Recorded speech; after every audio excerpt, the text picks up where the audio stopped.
కాంగ్రెస్ గ్యారంటీలతో గారడి చేస్తుంది. రాష్ట్రంలో బీజేపీ 17 సీట్లు గెలుస్తుంది. లోకసభ ఎన్నికల్లో తర్వాత రాహుల్ గాంధీ విదేశాల్లోనే. తూప్రాన్ గజ్వేల్ బీజేపీ విజయ సంకల్ప యాత్రలో బీజేపీ రాష్ట్ర అధ్యక్షుడు కిషన్ రెడ్డి ఏమంటాడంటే, రాష్ట్ర పరిపాలనలో మొన్న మేము ఓడిపోయినాము. గత కొంతకాలంగా బండి సంజయ్ ఉన్నన్ని రోజులు భారతీయ జనతా పార్టీని చాలా రాష్ట్రమంతా తిరిగి ఒక స్టేజ్కి ఒక బలోపేతం చేసిన తర్వాతనే ఆ 7 సీట్లన్నీ వచ్చినాయి. 8 సీట్లు వచ్చినాయి. ఒక్క సీటు పోయి 8 వచ్చినాయి. ఇదే కిషన్ రెడ్డి ఉంటే ఒక్క సీటుకినా రాదు.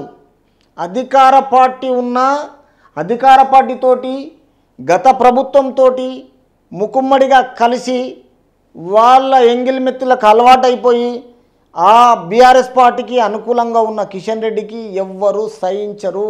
యూత్ గిన సహించదు. తిరిగి బండి సంజయ్ ఊపందుకున్నందుకే ఆ 8 సీట్లు వచ్చినాయి. కాబట్టి ఇప్పుడు తిరిగి మళ్ళీ ఏం చేస్తుందంటే మాటలు ఏదో విధంగా మాట్లాడుతుండు. తిరిగి 17 సీట్లు వస్తాయంట.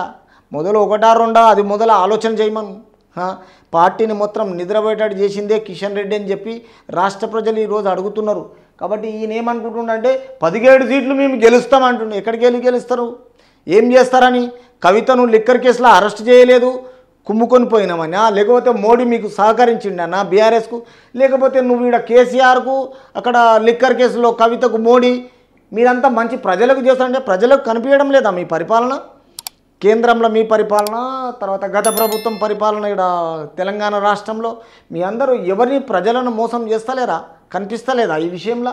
తర్వాత కాంగ్రెస్ పార్టీ అమలు కాని 6 గ్యారంటీలతో అధికారంలోకి వచ్చి నేడు తికమక పడుతుందని కేంద్ర మంత్రి బీజేపీ రాష్ట్ర అధ్యక్షుడు కిషన్ రెడ్డి పేర్కొన్నారు. తికమక పడితే ప్రజలు ఊరుకుంటారా? మేనిఫెస్టో రిలీజ్ చేస్తూనే ఉన్నారుగా. రేపటికి 4వది స్టార్ట్ అయినట్టే కదా. ఎట్లా తికమక పడినట్టు? అసలు పార్టీలో మంచి పార్టీని ఒక స్టైల్లో ఒక బలోపేతం చేసిన బండి సంజయ్ ఉన్నన్ని రోజులే భారతీయ జనతా పార్టీకి తెలంగాణ రాష్ట్రంలో ఒక మంచి పేరు వచ్చింది. ఇప్పుడు నువ్వు వచ్చిన తర్వాత ఆ పార్టీ మొత్తం దిగజారిపోయింది. మొత్తం నిన్ను ఎవడు సహించడు. ఎందుకంటే నువ్వు ఎవరికి తొత్తు అనేది తెలంగాణ రాష్ట్ర ప్రజలకు తెలుసు. నువ్వు ఇక్కడ ఉన్నప్పుడు ఎవరిని పైకి రానివ్వవు. నీ మనస్సాక్షిగా నువ్వు అడుగుకో ఒకసారి. భారతీయ జనతా పార్టీని నువ్వు ఒక్కడివే హీరో అనుకుంటావు. అది కరెక్ట్ కాదు కిషన్ రెడ్డి గారు. ఈరోజు ఎంతమందిని బలి చేసినావు భారతీయ జనతా పార్టీలో ఒకసారి ఆలోచన చెయ్యి. ప్రజలు చూస్తున్నారు, ఇదంతా గమనిస్తున్నారు. తిరిగి ఈరోజు 11 17 సీట్లు వస్తాయని మళ్ళీ ఏదో నువ్వు నీ మాటలకు అద్దు ఆధారం ఏది ఉండదు.